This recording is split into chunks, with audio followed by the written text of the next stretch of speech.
If you want to spot someone's responsiveness style, where the small talk happens in the room, that's quite a good one. People who tend to be more task responsive, they tend to control emotion, they want to get on with the job first. They're usually the ones who will come in if they're really at the top, and they'll just start, taking their shoes off. They'll jump on the bench right away.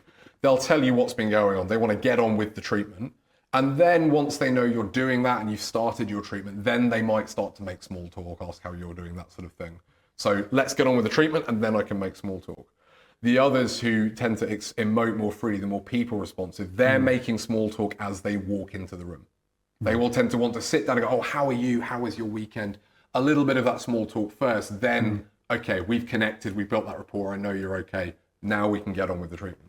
So where that happens in the room can often give you quite a good It's not really important to us in the clinic. We're only interested in what happens necessarily in the clinic room.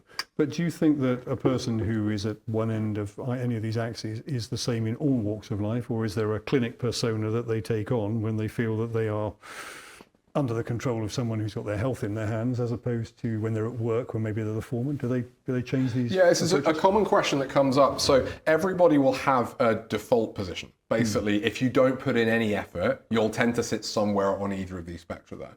And that will be who you are naturally. Now, some people who are naturally more flexible, and interestingly, when I talk about this, most people go, oh, that'll be me. Statistically, it's only about 10% of people who are very versatile there. They might be a little bit harder to place sometimes because they'll be ones who can move up and down more easily. But most people, they'll have a sort of a setting that they'll tend to go to naturally. When we see patients in clinic, they tend to be really stuck at that default setting because they're in pain, and stress really removes your versatility. When somebody is stressed, they will just go back to the default.